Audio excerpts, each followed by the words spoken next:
Interview attend ಮಾಡ್ತಾ ಇದ್ದೆ.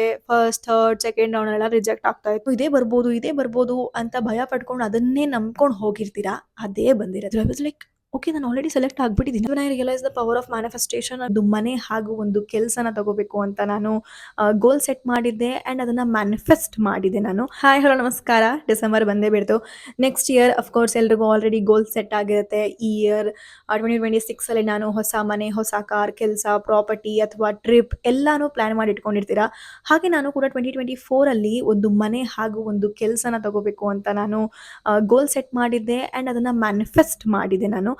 Manifest use ಮಾಡಿ ಆ ಗೋಲ್ನ ನಾನು ಕನಸನ್ನ ನನಸು ಮಾಡಿಕೊಂಡೆ. ಸೊ ಈ ಒಂದು ಮ್ಯಾನಿಫೆಸ್ಟೇಷನ್ ನಾಲೆಡ್ಜ್ನ ನಿಮ್ಮ ಜೊತೆ ಶೇರ್ ಮಾಡೋಣ ಅಂತ ಇವತ್ತೊಂದು ವಿಡಿಯೋ ಮಾಡ್ತಾ ಇದ್ದೀನಿ. ನೀವು ಕೂಡ ಮ್ಯಾನಿಫೆಸ್ಟ್ ಮಾಡಿ ನಿಮ್ಮ ಕನಸುಗಳನ್ನೆಲ್ಲ ನನಸು ಮಾಡಿಕೊಡಿ ಅಂತ ಹೇಳ್ತಾ ಈ ಒಂದು ವಿಡಿಯೋನ ಸ್ಟಾರ್ಟ್ ಮಾಡೋಣ. So very first, what is manifestation? Manifestation ಅಂದರೆ ಏನು ಗೊತ್ತಾ? ಒಂದು ಬಿಲೀವ್ ಸಿಸ್ಟಮ್ ಅಷ್ಟೇ. ನೀವೇನನ್ನ ನಂಬ್ತಾ ಹೋಗ್ತೀರಾ ಅದೇ ಆಗ್ತಾ ಹೋಗುತ್ತೆ. ಸೊ ಫಾರ್ ಎಕ್ಸಾಂಪಲ್, ನಿಮ್ಮೆಲ್ಲರ ಲೈಫಲ್ಲೂ ನಿಮಗೆ ಗೊತ್ತಿದ್ದು ಗೊತ್ತಿಲ್ಲದೇನೋ ನೀವು ಮ್ಯಾನಿಫೆಸ್ಟ್ ಮಾಡ್ತಾ ಬಂದಿದ್ದೀರಾ. ಸೊ ಅದಕ್ಕೊಂದು ಬೆಸ್ಟ್ ಎಕ್ಸಾಂಪಲ್ ಏನಂತಂದರೆ, ಎಕ್ಸಾಮ್ ಇರುತ್ತೆ, ಈ ಕ್ವೆಶ್ಚನ್ ಬರ್ಬೋದು ಅಂತ ಅನಿಸ್ತಾ ಇದೆ, ಓದ್ಕೊಂಡು ಹೋಗ್ತೀನಿ ಅಂತ ಓದ್ಕೊಂಡು ಹೋಗಿರ್ತೀರ, ಅದೇ ಕ್ವೆಶ್ಚನ್ ಬಂದಿರುತ್ತೆ. ಆ್ಯಂಡ್ ಇದು ನೆಗೆಟಿವ್ ಸೈಡ್ ಕೂಡ ಆಗ್ಬೋದು. ಒಂದು ಕ್ವೆಶ್ಚನ್ ಓದಿರಲ್ಲ, ಈ ಕ್ವೆಶ್ಚನ್ ಓದಿಲ್ಲ ನಾನು, ಇದೇ ಬರ್ಬೋದು ಅಂತ ಭಯ ಪಡ್ಕೊಂಡು ಅದನ್ನೇ ನಂಬ್ಕೊಂಡು ಹೋಗಿರ್ತೀರಾ, ಅದೇ ಬಂದಿರುತ್ತೆ. ಇದು ನನಗೆ ತುಂಬ ಸಲ ಆಗಿದೆ. ಆವಾಗೆಲ್ಲ ನನಗೆ ಮ್ಯಾನಿಫೆಸ್ಟೇಷನ್ ಬಗ್ಗೆ ಗೊತ್ತಿರಲಿಲ್ಲ. ನಾನು ಯಾವಾಗಲೂ ಅಂದ್ಕೊಳ್ವೆ, ನಾನು ಏನು ಓದ್ಕೊಂಡು ಹೋಗಿರಲ್ಲ ಅದೇ ಬರುತ್ತೆ ಅಂತ. ನನಗೆ ಅದು ಆಗ್ತಾನೇ ಇರ್ತಿತ್ತು ಯಾವಾಗಲೂ. ನಾನು ಏನು ಓದ್ತಿರ್ಲಿಲ್ಲ, ಅದೇ ಬರ್ತಾ ಇತ್ತು. ಸೊ ನಾನೇನು ಮಾಡುವೆ, ಎಲ್ಲ ಕೂತ್ಕೊಂಡು ಓದುವೆ ಆಯಿತಾ. ಬೇರೆಯವರೆಲ್ಲ ಜಸ್ಟ್ ಅವ್ರೇನು ಓದ್ಕೊಂಡು ಹೋಗಿರ್ತಾರೆ ಅದೇ ಬಂದ್ಬಿಡ್ತಾ ಇತ್ತು. ಸೊ ಈಗ ನನಗೆ ಗೊತ್ತಾಗ್ತಾ ಇದೆ, ಸೊ ನಾನು ಏನು ಅನ್ಕೋತಾ ಇದ್ದೆ ಅದೇ ಆಗ್ತಾ ಇತ್ತು ಅಂತ. So this is manifestation. ನೀವು ಪಾಸಿಟಿವ್ ನಂಬ್ತಾ ಹೋದರೆ ನಿಮ್ಗೆ ಪಾಸಿಟಿವ್ ಆಗ್ತಾ ಹೋಗುತ್ತೆ, ನೀವು ನೆಗೆಟಿವ್ ನಂಬ್ತಾ ಹೋದರೆ ನೆಗೆಟಿವ್ ಆಗ್ತಾ ಹೋಗುತ್ತೆ. ದ್ಯಾಟ್ ಈಸ್ ಇಟ್, ಸಿಂಪಲ್ ಅಷ್ಟೇ. ಸೊ ಈಗ ನಾನು ಜಾಬ್ನ ಹೇಗೆ ಮ್ಯಾನಿಫೆಸ್ಟ್ ಮಾಡಿದೆ ಅಂತ ಹೇಳ್ತೀನಿ. ಮ್ಯಾನಿಫೆಸ್ಟ್ ಮಾಡೋಕ್ಕೆ ತುಂಬ ಟೆಕ್ನಿಕ್ಸ್ ಇದೆ. ವಿಜುವಲೈಸ್ ಮಾಡ್ಬೋದು, ಸ್ಕ್ರಿಪ್ಟಿಂಗ್ ಮಾಡ್ಬೋದು, ವಿಷನ್ ಬೋರ್ಡ್ ಮಾಡ್ಬೋದು, ತುಂಬ ಟೆಕ್ನಿಕ್ಸ್ ಇದೆ. ನಾನು 2 ಟೆಕ್ನಿಕ್ ಯೂಸ್ ಮಾಡಿದೆ, ವಿಜುವಲೈಸ್ ಮತ್ತು 369 ಮೆಥಡ್ ಅಂತ. ಈ ಮೆಥಡಲ್ಲಿ ನೀವು ಜಾಬ್ ಮಾತ್ರ ಮ್ಯಾನಿಫೆಸ್ಟ್ ಮಾಡಲಿಕ್ಕೆ ಅಂತಲ್ಲ, ನೀವು ಏನನ್ನಾದರೂ ಮ್ಯಾನಿಫೆಸ್ಟ್ ಮಾಡೋದಕ್ಕೆ ಯೂಸ್ ಮಾಡ್ಕೋಬೋದು. ಓಕೆನಾ? ನಾನು ಪರ್ಟಿಕ್ಯುಲರ್ ಆಗಿ ಜಾಬ್ ಏನಕ್ಕೆ ಹೇಳ್ತಾ ಇದ್ದೀನಿ ಅಂತಂದರೆ, ನನಗದು ಎಕ್ಸ್ಪೀರಿಯನ್ಸ್ ಇದೆ, ನಾನು ನಿಮಗೆ ಎಕ್ಸಾಂಪಲ್ನ ಸ್ಟೋರಿನ ಶೇರ್ ಮಾಡ್ಬೋದು ಅಂತ. 369 ಮೆಥಡ್ ಹೇಗೆ ಮಾಡೋದು ಅಂತಂದರೆ, morning 3 times, afternoon 6 times, night 9 times. ನಿಮ್ಗೆ ಏನು ಬೇಕು ಅದು ಆಲ್ರೆಡಿ ಆಗೋಗಿದೆ ಅಂತ ಬರೀಬೇಕು. ಫಾರ್ ಎಕ್ಸಾಂಪಲ್, ನನಗೆ ಕಾರ್ ತೊಗೊಂಡೆ, ಖುಷಿ ಆಯಿತು, ನಾನೊಂದು ಕಾರ್ ತೊಗೊಂಡೆ, ಖುಷಿ ಆಯಿತು. ಅಥವಾ ನನಗೆ ಕೆಲಸ ಸಿಕ್ತು ಆಗೋಗಿದೆ ಅಂತ ಬರಿಬೇಕಾಯ್ತಾ. ನಾನು ಕಾರ್ ತೊಗೋತಾ ಇದ್ದೀನಿ, ನನಗೆ ಜಾಬ್ ಸಿಗ್ತಾ ಇದೆ, ನನ್ನ ಮನೆ ತೊಗೋತಾ ಇದ್ದೀನಿ, ಈ ಥರ ಬರಿಬಾರ್ದು. ತೊಗೋತಾ ಇದ್ದೀನಿ ಅಂದರೆ ತೊಗೋತಾನೇ ಇರ್ತೀರಾ, it is never gonna happen. ಆಗೋಗಿದೆ ಅಂತ ಬರೀಬೇಕು. ಓಕೆನಾ? ಇದು one technique. Another major secret ಏನು ಗೊತ್ತಾ? ಇದರಲ್ಲೇ ಎಲ್ಲರೂ ಫೇಲ್ ಆಗೋದು. ಅದನ್ನು ನಾನು ನಿಮಗೆ ಎಕ್ಸ್ಪ್ಲೈನ್ ಮಾಡ್ತೀನಿ. ಸೊ ಬರದ ತಕ್ಷಣ ಹೇಗಾಗ್ಬಿಡುತ್ತೆ, ಹೇಗಾಗೋಕ್ಕೆ ಸಾಧ್ಯ? ನಮ್ಮ ಲೆಟರ್ನ ಓದೋರು ಯಾರು? ನಾವು ಬರ್ದಿರೋದನ್ನ ಯಾರು ಓದ್ತಾರೆ ಅಂತ ನಿಮಗೆ ಕ್ವೆಶ್ಚನ್ ಬರ್ಬೋದು. ಇಲ್ಲೇ ಮೇಜರ್ ಸೀಕ್ರೆಟ್ ಇರೋದಾಯ್ತಾ. ಸೊ ನೀವು ಕನ್ನಡದಲ್ಲಾದರೂ ಬರೀರಿ, ಇಂಗ್ಲೀಷಲ್ಲಾದರೂ ಬರೀರಿ, ಹಿಂದಿಲಾದರೂ ಬರೀರಿ, ಯೂನಿವರ್ಸ್ಗೆ ಲ್ಯಾಂಗ್ವೇಜ್ ಗೊತ್ತಿಲ್ಲ. ಯೂನಿವರ್ಸ್ಗೆ ಅರ್ಥ ಆಗೋದು ಏನಂತಂದರೆ ಫೀಲಿಂಗ್ ಆ್ಯಂಡ್ ಎನರ್ಜಿ ಅಷ್ಟೇ. ಏನಿಗೆ ಬರೀರಿ ಅಂತ ಹೇಳೋದಂತಂದರೆ, ಬರೀವಾಗ ಕೆಲಸ ಆಯಿತು ಅಂತ ನೀವು ಬರೆದಾಗ ನಿಮ್ಗೆ ಖುಷಿ ಆಗಬೇಕು, ನಿಮ್ಗದು ಫೀಲ್ ಆಗಬೇಕು. ಸುಮ್ಮನೆ ಬೆಳಗ್ಗೆ ನಾನು ಬರೆದ್ಬಿಡ್ತೀನಿ ಇವಾಗ, ಬೆಳಗ್ಗೆ ಎದ್ದೆ, ಕೆಲಸ ಆಯಿತು, ಜಾಬ್ ಸಿಕ್ತು ಅಂತ ಬರೆದ್ರೆ ಖಂಡಿತವಾಗ್ಲೂ ಆಗಲ್ಲ.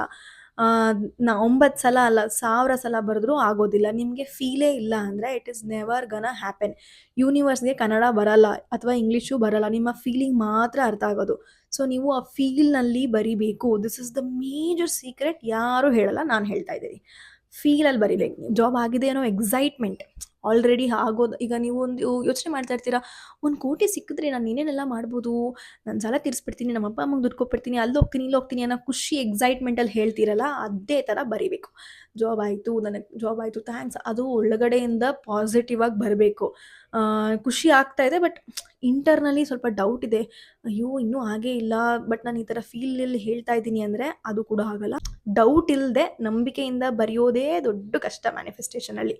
ಇಲ್ಲ ಅಂತ ಅಂದಿದ್ರೆ ಕೋಟಿ ಎಲ್ಲ ಸಂಪಾದನೆ ಮಾಡಿಬಿಡ್ತಾಯಿದ್ರು ಈಸಿಯಾಗಿ ಮ್ಯಾನಿಫೆಸ್ಟೇಷನ್ ಯೂಸ್ ಮಾಡಿ.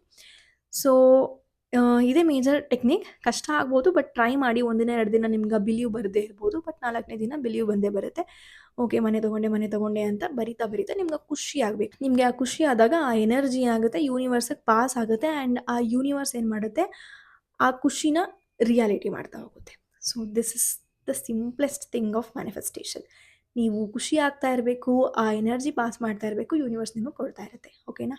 ಸೊ ನೆಕ್ಸ್ಟ್ ಟೆಕ್ನಿಕ್ ಬಂದು ವಿಜುವಲೈಸೇಷನ್. ವಿಜುವಲೈಸೇಷನ್ ಏನಂತಂದರೆ ಕಲ್ಪನೆ ಅಷ್ಟೇ. ನಿಮ್ಗೇನು ಬೇಕಿದೆ ಅದನ್ನು ಫುಲ್ ವಿಜುವಲೈಸ್ ಮಾಡ್ಕೊಳ್ಳಿ.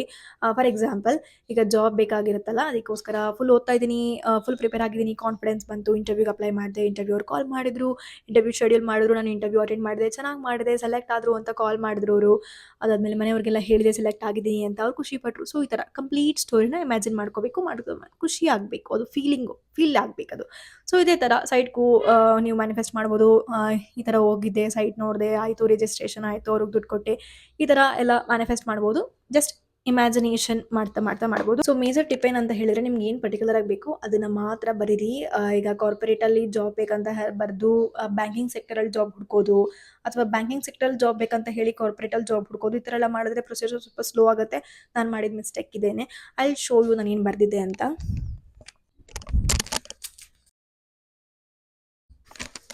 ಕಾಣಿಸ್ತಾ ಇದೆ ಅಂತ ಅನ್ಕೋತೀನಿ. ನಾನು ಬರೆದಿದ್ದು TCS ಕಂಪನಿಗೆ.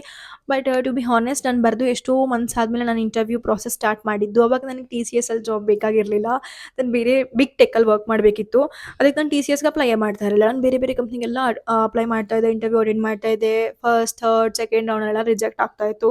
ಫುಲ್ ಸೆಲೆಕ್ಟ್ ಆಗಿ ಕ್ಲೈಂಟ್ ಹತ್ರ ದುಡ್ಡಿಲ್ಲ, ನಮ್ಮ ಹತ್ರ ದುಡ್ಡಿಲ್ಲ ಅಂತೆಲ್ಲ ರಿಜೆಕ್ಟ್ ಮಾಡಿದ್ದಾರೆ. ಸೆಲೆಕ್ಟ್ ಆದಮೇಲೆ ನಾನು ಬೈದು ಇದ್ದೀನಿ ಅವ್ರಿಗೆ, ದುಡ್ಡಿಲ್ಲ ಅಂದಮೇಲೆ ಏನಕ್ಕೆ ಇಂಟರ್ವ್ಯೂ ತೊಗೊಂಡ್ರಿ ಅಂತೆಲ್ಲ ಬೈದಿದ್ದೀನಿ.